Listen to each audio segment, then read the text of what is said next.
Guys দেখো আমার শাশুড়ি মার কাণ্ডটা দেখো, তরমুজের খোলা স্ক্রাপারে ঘষছে। আমি জিজ্ঞাসা করতেই হেসে বলল এটা নাকি আজকে খাওয়া হবে দুপুরে, এটা রান্না করবে। আমি তো শুনে অবাক, তরমুজের খোলা আবার কেউ খায় নাকি? দেখো শাশুড়ি মা কত হাসছে, বলছে হ্যাঁ খাই, এটা তো তরমুজের খোলা দিয়ে আজকে ঘন্ট হবে। আমি তো শুনে অবাক হয়ে গেছি। কালকেই বর একটা তরমুজ নিয়ে এসেছিলো, আর তরমুজটা খাওয়ার পরে শাশুড়ি মা বললো তরমুজের খোলাগুলো একটা প্লাস্টিকের মধ্যে করে রেখে দাও। আমি তো কিছু না ভেবে প্লাস্টিকে করে রেখে দিয়েছি, কারণ বাড়ির সামনে দিয়ে মাঝে মধ্যেই একটা গরু যায়। আমি তো ভেবেছি সেই গরুটাকেই হয়তো খেতে দেবে, কারণ আমি ছোটোবেলা থেকে তো এটাই দেখে আসছি। কিন্তু এখন দেখছি তরমুজের খোলাও নাকি মানুষে খায়। তো যাই হোক, আমি তো বললাম ঠিক আছে তাহলে দাও, আমি স্ক্রাপারে ভালো করে তোমাকে কুচিয়ে দিচ্ছি। তো দেখো তারপরে আমি ভালো করে সবগুলো স্ক্রাপারে ঘষে নিলাম। আর জানো তো এইগুলো ঘষতে গিয়ে না আমার হাতটাও কেটে গেছিলো, কারণ আমি তো খুব শান্তশিষ্টভাবে কাজ করি, যার জন্য আমার সব কিছু করতে গিয়েই না এরকম কেটে কুটে একটু যাই। তারপর যাই হোক শাশুড়িমাকে বললাম ঠিক আছে, তুমি যখন রান্না করবে তখন কিন্তু অবশ্যই আমাকে বলবে, আমি কিন্তু রেসিপিটা ভিডিও করব। কারণ আমার বন্ধুদেরকে তো সবাইকে দেখাতে হবে যে তুমি তরমুজের খোলার ঘন্ট করছো। তোমরা কি কেউ এরকম তরমুজের খোলা দিয়ে আর কোনো রেসিপি জানো বা খেয়েছো? যদি জানো অবশ্যই কমেন্ট করে জানিও।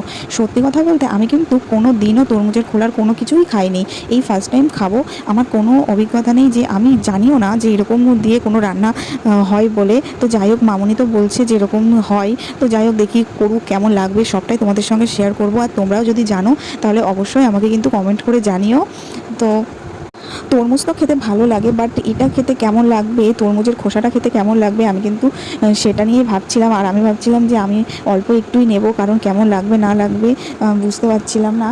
তো তারপর দেখো মামুনি কিন্তু এদিকে রান্নাটা বসিয়েও দিয়েছে। তো ফার্স্টে তেল দিয়েছে, তেলের মধ্যে সর্ষে আর শুকনো লঙ্কা ফোড়ন দিয়েছে, দিয়ে ভালো করে মনে হয় ওর মধ্যে লবণ দিয়েছে, লবণ দিয়ে ওটাকে ঢেকে রেখে দিয়েছিল, মানে সবগুলো ঢেকে রেখে দিয়েছিল। তো ওর মধ্যে থেকে না অনেক জলও বেরিয়েছিল। আর তারপর দেখো গোটা কাঁচা লঙ্কাও দিয়ে দিয়েছে। আর আজকে দেখো এখানে পাট পাতার বড়াও হবে বেসন দিয়ে। তো তারপর দেখো এদিকে রান্নাটা কিন্তু অনেকটা জলও বেরিয়েছে, জল বেরোনোর পরে ওটাকে ভালো করে শুকনো করে নিয়েছে। আর এটা কিন্তু হলুদ ছাড়াই হচ্ছে, তোমরা কিন্তু হলুদটা অবশ্যই দেবে। আমাদের এখন একটু হলুদ দিতে নেই, যার জন্য আমরা হলুদ ছাড়াই খাচ্ছি। তো যাই হোক তারপর দেখো এটাকে ভালো করে শুকনো শুকনো করে নিয়েছে। আর অল্প চিনিও দিয়ে দিয়েছে। তো মিষ্টিটা দিয়েছে অল্প, দিয়ে ভালো করে শুকনো শুকনো করে নামিয়ে নিয়েছে। তো যাই হোক এবার তোমাদের এর কেমন খেতে সেটার রিভিউ আমি তোমাদেরকে দেবো। তো কোনো দিনও খাইনি, ফার্স্ট টাইম খেলাম।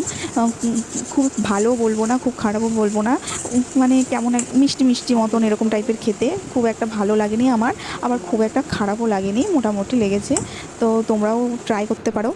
আর যদি এরকম তরমুজের খোলা দিয়ে অন্য কোনো রেসিপি জেনে থাকো তাহলে অবশ্যই আমাকে শেয়ার করো কমেন্টে।